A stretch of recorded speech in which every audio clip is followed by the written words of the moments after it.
Hello students, बहुपद objective के part 5 video में आप सभी का स्वागत है। इस वीडियो लेक्चर में हम लोग क्वेश्चन नंबर 48 से बनाने वाले हैं। क्वेश्चन है, यदि ax³ plus bx² plus cx plus d त्रिघात बहुपद का एक शून्यांक शून्य है तो इसके दो अन्य शून्यांक का गुणनफल क्या होगा। जैसे कि त्रिघात बहुपद में 3 शून्यक होते हैं। मान लेते हैं एक शून्यक अल्फा है, दूसरा बीटा है और तीसरा गामा है। इसमें एक शून्यक हम गामा का मान लेते हैं 0 है, ठीक है, क्योंकि एक शून्यक शून्य दिया ना, तो कोई भी एक मान लेते हैं 0 है। चलिए मान लेते हैं गामा इक्वल टू 0, ठीक है। करा इसके दो अन्य शून्यकों का गुणनफल क्या होगा। जैसे कि हम लोग जानते हैं alpha beta plus beta gamma और गामा अल्फा इक्वल टू क्या होता है, C/A होता है ना। गुणनफल बोला था इसलिए बीच बीच में गुना है, समझ रहे हैं ना। अल्फा गुना बीटा, गुणनफल मतलब गुना होता है। अब यहाँ से देखिए अल्फा इंटू बीटा लिखेंगे, alpha into beta plus gamma का मान हम 0 माने हुए हैं तो बीटा इंटू 0 प्लस गामा का मान 0 माने हुए तो गामा, सॉरी यहाँ पर ब्रैकेट होना चाहिए था, चलिए की बात है, C/A। अब ये देखिए अल्फा इंटू बीटा प्लस 0 से मल्टीप्लाई करेंगे 0 प्लस 0 इक्वल टू C/A। तो यहाँ से finally alpha into beta equal to C/A। पूछा गया था इसके दो अन्य शून्यांक का गुणनफल क्या होगा। तो इसके दो अन्य शून्यांक जो होंगे अल्फा और बीटा, इसके गुणनफल क्या हो गया, C/A, जो कि हमारा ऑप्शन बी है। चलिए अगला क्वेश्चन देखिए, 49 नंबर में करा, निम्नांकित में कौन बहुपद नहीं है। ऑप्शन ए ये बहुपद है क्योंकि पावर इस पर 2 है, प्लस में है। ये भी बहुपद होगा, एक्स पर अगर कुछ पावर नहीं है तो 1 है, ठीक है। इस पर भी पावर 5 है, लेकिन यहाँ पर देखिए पावर बटे में आ गया। हम लोग जानते हैं बहुपद पर पावर जो होगा ना, कभी भी भिन्न संख्या नहीं हो सकती है, मतलब बटे में नहीं हो सकता, इसलिए इसका ऑप्शन सी होगा। यह बहुपद नहीं है और ये बहुपद है। 50 नंबर का क्वेश्चन है, एक रैखिक समीकरण का घात क्या होता है। तो रैखिक मतलब रेखा खींचिए, सरल रेखा, तो इसका आंसर 1 हो जाएगा। यहाँ पर देखिए 51 नंबर का क्वेश्चन है, निम्नलिखित में कौन बहुपद है। ये बहुपद नहीं होगा क्योंकि x जो है ना रूट में आ गया, x कभी भी रूट में नहीं हो सकता। ये बहुपद है, गिनती माइनस में हो, प्लस में हो, रूट में हो, गिनती हो सकता है ना, तो ये बहुपद है। बाकी ये बहुपद क्यों नहीं है, क्योंकि देखिए इस पर पावर जो है ना 1/2 है, तो बहुपद जो है पावर जो है भिन्न में आ गया है, इसलिए ये नहीं होगा। तो ऑप्शन बी हो जाएगा, ठीक है। संख्या भी बहुपद होता है। चलिए यहाँ पर लिखा हुआ 4 घात वाले बहुपद को क्या कहते हैं।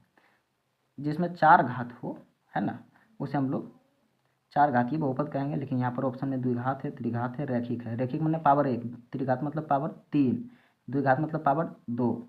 तो इसका पावर 2 को पावर 2 कर सकते हैं हम। जैसे मान लीजिए x का पावर 4 है ना, तो x का स्क्वायर और फिर इसका स्क्वायर करके हम इसको बना सकते हैं। तो 4 घात वाले बहुपद को 4 घातीय बहुपद कहते हैं।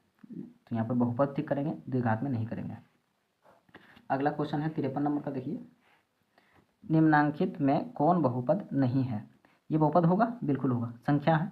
ये भी बहुपद होगा क्योंकि पावर प्लस में है। संख्या रूट में हो सकता है, ये बहुपद नहीं है क्योंकि x रूट में आ गया। बहुपद में कभी भी x रूट में नहीं हो सकता है, इस बात को आप लोग ध्यान से समझिएगा। चलिए अगला क्वेश्चन है 54 नंबर का। यहाँ पर क्वेश्चन है, कौन रैखिक बहुपद, रेखीय बहुपद व्यंजक है। रेखीय मतलब पावर 1 किसका है, तो यहाँ पर देखिए x पर कुछ पावर नहीं है तो 1 है, यही रेखीय बहुपद होगा। मतलब ये द्विघात हो जाएगा, ये भी द्विघात और ये त्रिघात है, तो रैखिक पूछा था, यही हो जाएगा इसका आंसर। अगला क्वेश्चन है 55 नंबर में। 55 नंबर का क्वेश्चन देखिए, निम्नलिखित में से कौन बहुपद नहीं है।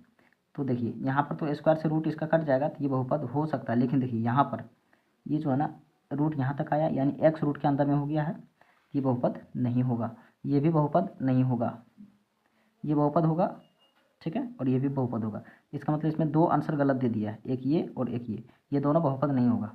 यहाँ पर गलती क्या हुआ है, जैसे इसको लिखना चाहिए था -3√2 और x को बाहर देना चाहिए था। अगर x बाहर होता तो ये बहुपद हो जाता।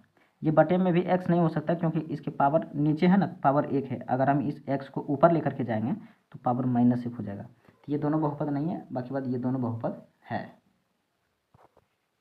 अगला क्वेश्चन है, बिना घात के बहुपद को कहते हैं।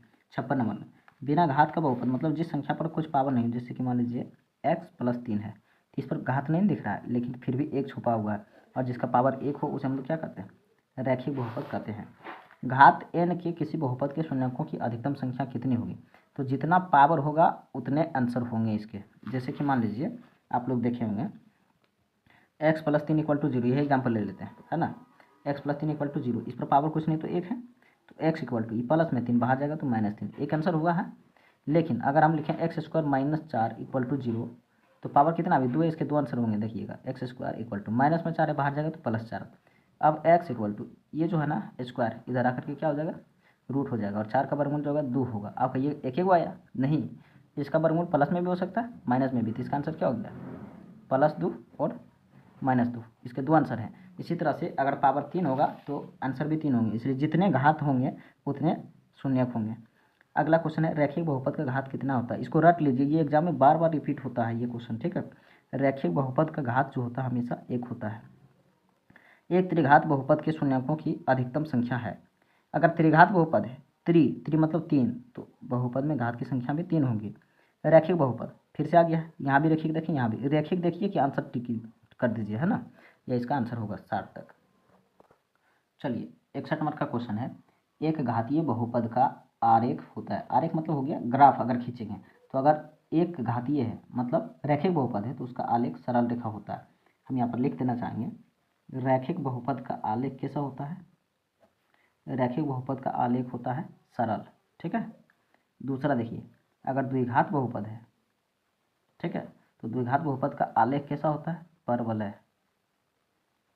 और अगर त्रिघात बहुपद है, त्रिघात बहुपद है तो इसका आलेख ना तो सरल होगा, ठीक है, इसका आलेख ना तो सरल होगा और ना ही परवलय होगा।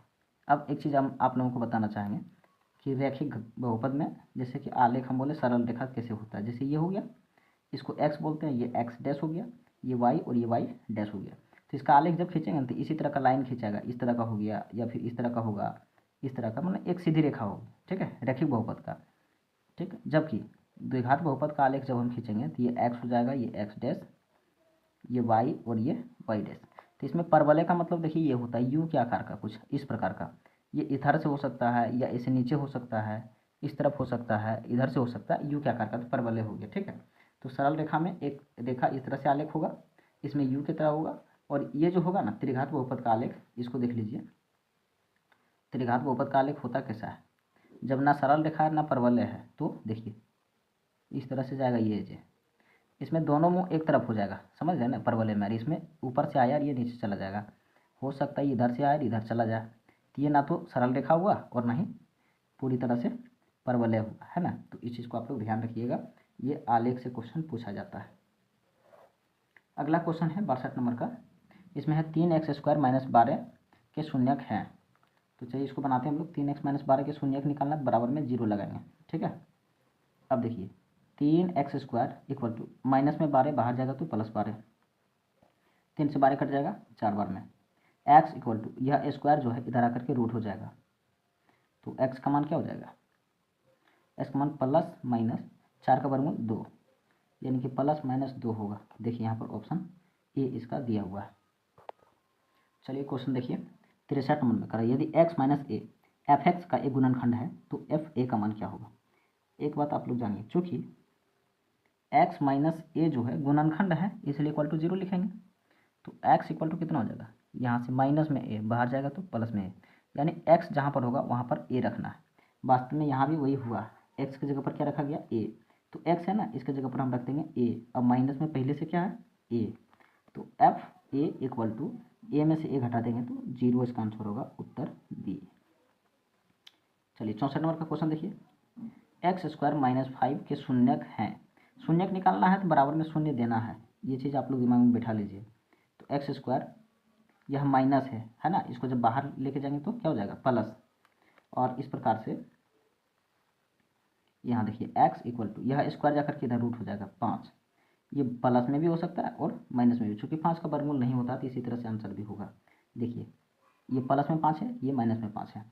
अगला 65 नंबर का क्वेश्चन देखिए, सेम उसी तरह से एक्स स्क्वायर माइनस 3 के शून्यक हैं, तो बनाते हैं इसको, एक्स स्क्वायर माइनस 3 बराबर क्या हो जाएगा 0, तो x square equal to minus का 3 जब बाहर जाएगा तो प्लस का 3, और एक्स इक्वल टू क्या हो जाएगा, यह स्क्वायर जाकर के इधर रूट हो जाएगा, प्लस में भी हो सकता है माइनस में भी, तो +√3 -√3 ऑप्शन बी।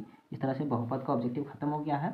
अब हम लोग अगला चैप्टर निर्देशांक ज्यामिति करने वाले हैं, तो आप लोग अपने दोस्तों के साथ ज़रूर इस वीडियो को शेयर कीजिए ताकि सारे बच्चे अच्छा नंबर से पास हो सके और ऑब्जेक्टिव में उन्हें कोई कठिनाई नहीं हो।